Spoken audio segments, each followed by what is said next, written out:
दोस्तों, हम बहुत बार माफ़ करने के बारे में, माफ़ी पाने के बारे में, क्यों माफ़ करें, कैसे माफ़ करें, इन सब बातों को बाइबल मैसेजेस के द्वारा सुनते हैं। लेकिन क्या आप जानते हैं कि माफ़ करने से आपके शरीर, प्राण, आत्मा, इमोशंस, दिमाग, हर एक चीज़ पर एक पॉजिटिव प्रभाव पड़ता है। दोस्तों, आज की इस वीडियो में हम माफ़ करने के फ़ायदों को डिस्कस करेंगे और ये सभी चीज़ें साइंटिफिकली प्रूवन हैं। अगर आज आप भी अपने जीवन में गुस्से, भारीपन, कड़वाहट या कुछ ऐसी बीमारियों से स्ट्रगल कर रहे हैं जो इनफ दवाइयाँ खाने के बाद भी ठीक नहीं हो रही हैं, तो आज ये वीडियो आपकी मदद करेगी। इनफैक्ट आप में से बहुत सारे लोग आज अपने जीवन में आज़ादी को महसूस करेंगे। दोस्तों, पहली बात, unforgiving people develop chronic anger. माफ़ ना करने वाले लोगों को गुस्से की बीमारी हो जाती है, ऐसा गुस्सा जो कभी ठीक नहीं होगा।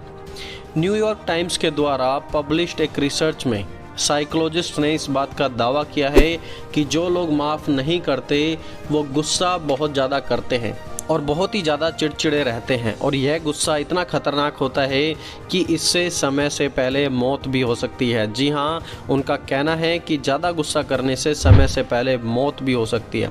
रिसर्चर्स के मुताबिक यह गुस्सा एक नशे से भी कई गुना ज़्यादा खतरनाक है। यूनिवर्सिटी ऑफ मिशिगन ने, जो कि एक अमेरिकन यूनिवर्सिटी है, उन्होंने एक औरतों के ग्रुप पर 18 साल तक एक स्टडी की, 18 ईयर्स के लिए एक स्टडी की, और जो रिज़ल्ट आया वो बड़ा शॉकिंग था। जो औरतें ज़्यादा गुस्सा करती थी, दूसरों को माफ़ नहीं करती थी, उनके जल्दी मरने के चांस दूसरी औरतों के मुकाबले 3 गुना ज़्यादा थे।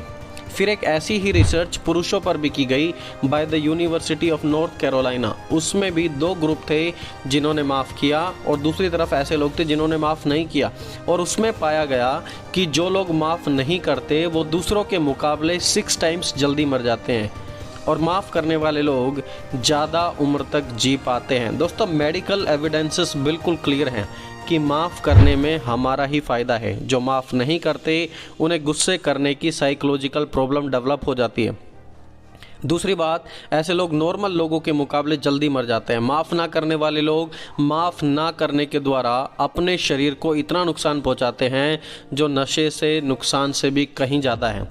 तो दोस्तों, यदि आपको भी आज बहुत गुस्सा आता है, आपके शरीर में आपको जलन महसूस होती है, आपको भारीपन लगता है आपके शरीर में, तो हो सकता है कि आपने अपने जीवन में किसी को माफ़ नहीं किया, और यह एक बड़ा डेंजरस पार्ट है। माफ़ नहीं किया है तो आज समय है कि आप माफ़ करें, क्योंकि इसके द्वारा सिर्फ आपका ही नुकसान हो रहा है।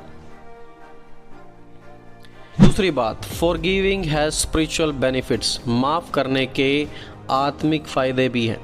मत्ती 18 अध्याय उसके 23 से 35 में प्रभु यीशु मसीह ने एक उदाहरण दिया माफ़ी के बारे में, और उस उदाहरण में प्रभु यीशु ने बताया एक व्यक्ति के बारे में जिसके ऊपर कर्ज था। और प्राचीन समय में होता क्या था कि जब किसी के पास कर्ज था और कर्ज वो नहीं चुका पाता था तो उसके बीवी को, बच्चों को, ज़मीन जायदाद सबको नीलाम कर दिया जाता था। तो वो जो कर्जदार है वो राजा से विनती करता है और राजा उसे माफ़ कर देता है। लेकिन ये माफ़ी पाने के बाद अपने एक कर्जदार को मिलता है, और जब वो उससे माफ़ी मांगता है तो वो अपने कर्जदार को माफ़ नहीं करता। सो देखिए, ये व्यक्ति राजा से तो माफ़ी पा रहा है अपने कर्जे की, लेकिन अपने खुद के कर्जदार को माफ़ नहीं करता। तब राजा कहता है, हे दुष्ट, यू विकेड, दुष्ट, तूने मुझसे विनती तो की कि मैंने तेरा पूरा कर्ज माफ़ कर दिया, पर तूने अपने कर्जदार को माफ़ नहीं किया। क्या जैसे मैंने तुम पर दया दिखाई थी वैसी ही दया तुझे उस पर ना दिखानी थी? और फिर प्रभु यीशु मसीह कहते हैं, इसी प्रकार यदि तुम में से हर एक अपने भाई को मन से क्षमा ना करेगा तो मेरा पिता जो स्वर्ग में है तुमसे भी वैसा ही करेगा। तो माफ़ करने के भी स्पिरिचुअल बेनिफिट्स हैं। Forgive and you will also be forgiven. माफ़ करोगे तो तुम्हें भी माफ़ किया जाएगा। यदि किसी ने आपके विरुद्ध कुछ कर दिया है और आप उन्हें माफ़ नहीं कर पा रहे हैं, तो याद रखना, आप यदि दूसरों को माफ़ नहीं करोगे तो आप किस प्रकार परमेश्वर के सम्मुख काबिल होगे माफ़ी पाने के। ऐसा नहीं हो सकता कि परमेश्वर आपको माफ़ कर दे और आप दूसरों को माफ़ ही ना करें। यदि आप ऐसा करोगे तो उस दुष्ट के समान अपना जीवन हमेशा समस्या में ही बिताओगे। सो दोस्तों, यदि आज आप परमेश्वर से दूरी महसूस करते हो तो उसका एक कारण हो सकता है अनफॉरगिवनेस, क्योंकि आप दूसरों को माफ़ नहीं करते हो। याद रखो, यदि आप माफ़ करोगे तो आपको भी परमेश्वर की ओर से माफ़ी मिलेगी, अदरवाइज़ आप भी कोई माफ़ी की उम्मीद परमेश्वर से नहीं रखना। दोस्तों तीसरी बात, अनफॉरगिवनेस लीड्स टू क्रोनिक स्ट्रेस। माफ़ ना करना आपके जीवन में स्ट्रेस को पैदा करेगा। रिसर्चर्स के मुताबिक पिछले 5 सालों में स्ट्रेस का लेवल 44% बढ़ चुका है, लेकिन कभी भी कोई इस बात पर ध्यान नहीं देता कि कारण क्या है। लोग सिर्फ दवाई खाने में लग जाते हैं, डॉक्टर के पास जाते हैं और आपस में एक दूसरे से कहते हैं कि चिंता नहीं करना। सन 2000 में एक रिसर्च की गई थी और उस रिसर्च में दिखाया गया कि जो लोग माफ़ नहीं करते उन्हें ज़्यादातर स्ट्रेस रहती है, और सिर्फ स्ट्रेस ही नहीं, स्ट्रेस के साथ साथ सर दर्द, ब्लड प्रेशर, दिमाग का कमज़ोर होना, चिड़चिड़ापन, नींद की कमी, ये सारी दिक्कतें भी एक व्यक्ति के जीवन में आती हैं। सो यदि आप भी आज यदि आपके जीवन में बहुत स्ट्रेस है, आपके दिल पे आपको भारीपन लगता है, आपके नींद की कमी है, चिड़चिड़ापन है आपके अंदर, ब्लड प्रेशर के इश्यूज़ है, तो आप अपने जीवन को चेक करें कि कहीं आपके जीवन में भी तो अनफॉरगिवनेस नहीं है। और देखें, यदि कोई ऐसा व्यक्ति है जिसको आपके जीवन से माफ़ी की ज़रूरत है तो माफ़ करें। और हो सकता है कि वो आपके घर का ही सदस्य हो, आपका खुद का बेटा हो, आपका पड़ोसी हो, आपका रिश्तेदार हो, जो कोई भी हो। यदि आप किसी के खिलाफ कड़वाहट को अपने मन में रख रहे हैं तो आज उन्हें माफ़ करें। ये कड़वाहट आपके जीवन को बर्बाद करेगी, दूसरों का कुछ भी नहीं होने वाला। दोस्तों चौथी बात, फॉरगिवनेस अट्रैक्ट्स अदर्स। माफ़ करना दूसरों को हमारी ओर आकर्षित करता है। प्रभु यीशु ने कहा, यदि तुम अपने प्यार करने वालों से ही प्रेम करोगे तो क्या फ़ायदा। प्रेम का असली मकसद और मायने तो दुश्मनों के सामने प्रकट किए जाते हैं। यीशु ने माफ़ करना सिर्फ सिखाया ही नहीं, बल्कि माफ़ करके भी दिखाया।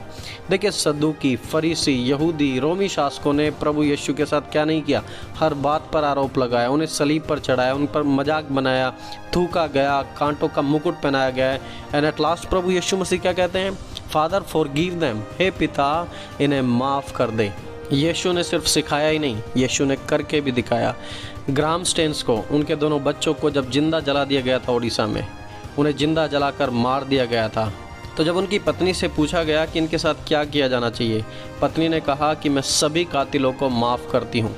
और जब उन्होंने ऐसा किया तो पूरा का पूरा गांव मसीह विश्वास में आ गया। जब हम दूसरों को माफ़ करते हैं तो लोग परमेश्वर की ओर खींचे आते हैं। जब यीशु ने माफ़ किया तो वहाँ पर जो लोग थे सूबेदार, वो क्या कहने लगे कि ये सचमुच परमेश्वर का पुत्र था।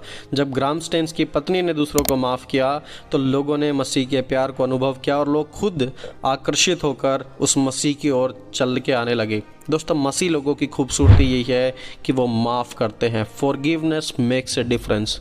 माफ़ करने से फ़र्क पड़ता है, लोगों की ज़िंदगी बदलेगी। सो यदि आपके जीवन में आज ऐसे लोग हैं, मेरी रिक्वेस्ट होगी आप सभी से कि आप थोड़ा समय लें, आप बैठें, वचन पढ़ें, प्रार्थना करें, पवित्र आत्मा से कहें कि पवित्र आत्मा मुझे उन लोगों को दिखाएं जिन्हें सचमुच मुझे माफ़ करने की ज़रूरत है। बहुत से परिवार आज बिखरे हुए हैं, रहते तो एक छत के नीचे हैं लेकिन आपस में एक दूसरे से बात नहीं करते। कलीसियाओं में ऐसी सिचुएशन है, पास्टर से बात नहीं करते या पास्टर अपने विश्वासियों से बात नहीं करते। हर जगह लोगों के मन में कड़वाहट है। आज आपको माफ़ी की बहुत ज़्यादा ज़रूरत है, इसलिए समय लें, परमेश्वर से प्रार्थना करें, कहें पवित्र आत्मा मुझे हिम्मत दें कि मैं माफ़ कर सकूं। और परमेश्वर का आत्मा आपकी मदद करेगा, आपकी हिफाजत करेगा और आप प्रभु में बढ़ने पाएंगे। सो दोस्तों, अभी तक इस वीडियो में हमने 4 बातें डिस्कस की हैं जो बड़ी इंपॉर्टेंट है। और पहली बात हमने डिस्कस की थी, unforgiving people develop chronic anger. ऐसे लोगों के अंदर गुस्सा डेवलप होता है और जो लोग ज़्यादा दूसरों को माफ़ नहीं करते हैं वो नॉर्मल लोगों के मुकाबले जल्दी मर जाते हैं। ये साइंटिफिकली मेडिकली प्रूवन है। दोस्तों, दूसरी बात हमने की थी, फॉरगिविंग है स्पिरिचुअल बेनिफिट्स। माफ़ करने के आत्मिक फ़ायदे भी हैं।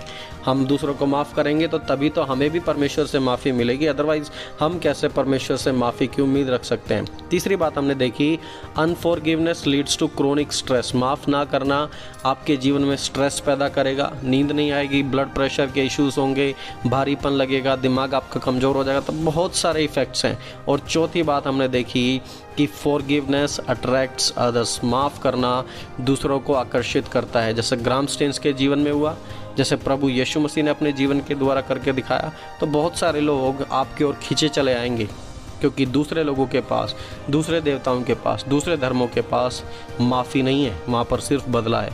यीशु माफ़ करना सिखाता है।